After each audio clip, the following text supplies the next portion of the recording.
Face à l'Afrique reçoit aujourd'hui donc une invitée prestigieuse, la ministre centrafricaine de la Culture, Madame Ngola Ramadan. Également donc sur le plateau, le PDG de Afrique 1 TV et FP 92, Monsieur Hamza Taj, le docteur Hamza Taj. Et enfin, Monsieur Nico Fendiro, donc qui est centrafricain, très influent dans la diaspora centrafricaine en France ici. Donc aujourd'hui, l'émission sera riche d'émotions.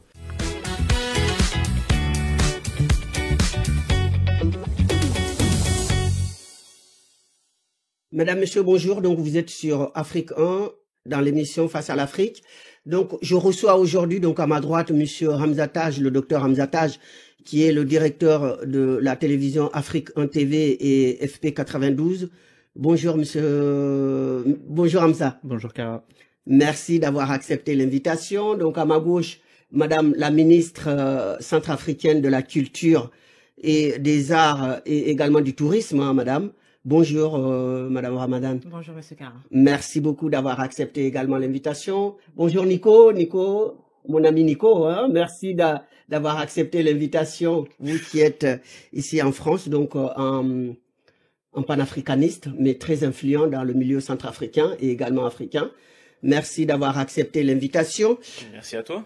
Bonjour Merci Madame. à toi aussi. Voilà, bonjour Madame la ministre. Merci donc d'avoir accepté l'invitation de Afrique 1 et de l'émission Face à l'Afrique. Donc vous êtes en France. Vous avez assisté donc à la remise de trophée Myriam Makeba le 15 février dernier, le samedi, que le docteur Hamza Taj était couronné ce jour-là pour le prix. Donc vous avez accepté aujourd'hui d'être sur le plateau pour parler de votre pays, de la Centrafrique et de ce qui s'y passe, également de la politique centrafricaine dans le domaine de la culture, du tourisme et des arts.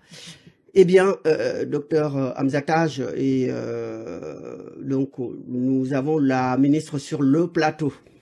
Alors, nous allons donc parler de la Centrafrique et la République centrafricaine, 623 000 km², 6 millions d'habitants, donc selon les chiffres de 2021, et les groupes armés et criminels aujourd'hui malheureusement qui opèrent sur le territoire, mais le président centrafricain, M. Touadéra, donc se bat pour ramener la paix dans votre pays. Alors, donc, aujourd'hui, qu'est-ce qu'on peut dire sur la Centrafrique aujourd'hui en matière sur le plan sécuritaire? Je vous remercie déjà pour l'invitation. Merci. Et je renouvelle mes félicitations au Dr Hamza. Merci. Pour le prix, hein, le prix de la 5e édition Myriam Makeba. Oui.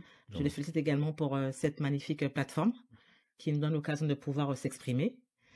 Et effectivement, je suis ministre centrafricaine des Arts, de la Culture et du Tourisme. Le plan sécuritaire va beaucoup mieux qu'il y a de cela plus de 10 ans en arrière. Le président Touadéra est arrivé au pouvoir le 30 mars 2016, c'est-à-dire bientôt 10 ans. Et à son arrivée, nous savons presque tous, pour ceux qui ne le savent pas, que le pays était occupé à 90% par des mercenaires, étrangers bien sûr, par des rebelles, soutenus par des puissances armées, par des puissances de l'extérieur. Et sur le plan sécuritaire, je peux dire que grâce à sa diplomatie au président Touadéra et grâce aux relations qu'il a pu tisser avec plusieurs pays qui ont bien voulu nous aider, nous pouvons dire que, inversement, à 90% occupé par les rebelles, le pays est aujourd'hui sécurisé à plus de 90%. C'est-à-dire que le pays a été récupéré par notre armée centrafricaine grâce au concours avec le concours de nos alliés, et que le pays, sur le plan sécuritaire, contrairement à ce que peuvent dire les gens, se porte beaucoup mieux qu'auparavant. Très bien, docteur Hamza Taj. Moi, avant de commencer, Madame la Ministre, j'aimerais vous connaître un petit peu mieux. Je voudrais savoir, en connaître un peu plus sur votre parcours de vie personnelle, d'où vous êtes parti, quel a été votre parcours pour en arriver, pour être aujourd'hui ministre de la Culture en Centrafrique. D'accord. Je suis née en France. Hein, je suis née en France de parents centrafricains, 100%, qui étaient venus pour leurs études, fille de chirurgien et d'une assistante sociale, et qui ont fait le choix de rentrer au pays après leurs études. Et donc, j'ai fait l'école primaire jusqu'en terminale en Centrafrique. Ouais. Et je suis revenue en France. Et déjà, avant de revenir en France, je m'étais déjà engagée dans tout ce qui était l'activisme par rapport aux droits de l'homme et droits de la femme et tout ça. J'étais déjà très engagée à ce niveau-là. Le droit m'intéressait déjà. La justice m'intéressait déjà. Et quand je suis venue en France, certes, je n'ai pas pu continuer dans cette voie en question, mais quand même, je suis restée dans le milieu.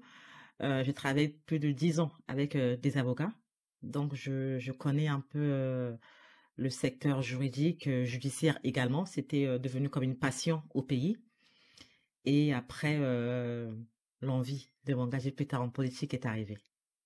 Donc l'implication politique, elle s'est décidée à un moment particulier de votre vie, ou ça a toujours fait partie un peu de votre culture, de votre éducation, vos parents étaient déjà impliqués? Comment c'est arrivé cette aventure politique? Du tout. Ni mon père ni ma mère étaient engagés en politique. C'était très très risqué à l'époque de s'engager en politique quand on s'engage et que les choses tournent mal. Vous êtes dépouillé, vous êtes pillé, parfois même on vous fait disparaître. Donc mes parents ont toujours choisi d'être un peu en recul en ce qui concerne la politique, mais contrairement à certains, ils restaient corrects par rapport à leur métier, ils vivaient du peu qu'ils avaient. Et une famille modeste, mais bien, digne. Et donc, en 93, c'est vrai, Patassé est arrivé au pouvoir, le président Félix Patassé. Il était un peu fougueux, il était un peu chaud bouillant, et son tempérament me plaisait bien. J'étais en admiration, mais je n'étais pas engagée en politique. Et après, Bozizé est arrivé par la force des armes, du coup, j'ai quitté le pays. Je suis revenue en France. Et quand le président Touadéra était Premier ministre de Bozizé, bon, je ne le connaissais pas trop. Mais quand il est parti aux élections, j'ai vu que c'était un monsieur intéressant, mais je me disais, je ne le connaissais pas trop. Ma mère a travaillé avec lui, certes, mais moi, je ne le connaissais pas. Parce que j'ai pas vécu à Bangui à l'époque du président Bozizé. J'ai été, mais je ne connaissais pas trop les hommes politiques de cette époque-là.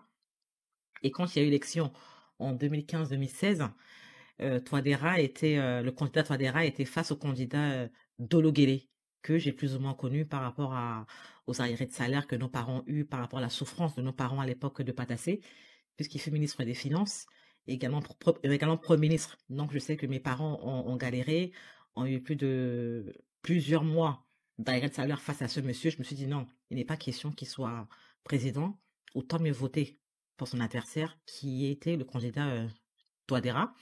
Je me suis engagée, j'ai voté.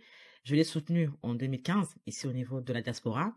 Et j'ai vu que c'était un monsieur qui était épris de paix, qui était intéressant, qui avait de la volonté. Et c'est ainsi que je me suis engagée. J'ai même pris la carte d'adhérent de son parti politique plus tard, qui est aujourd'hui le MCU, c'est-à-dire Mouvement des Cœurs Unis.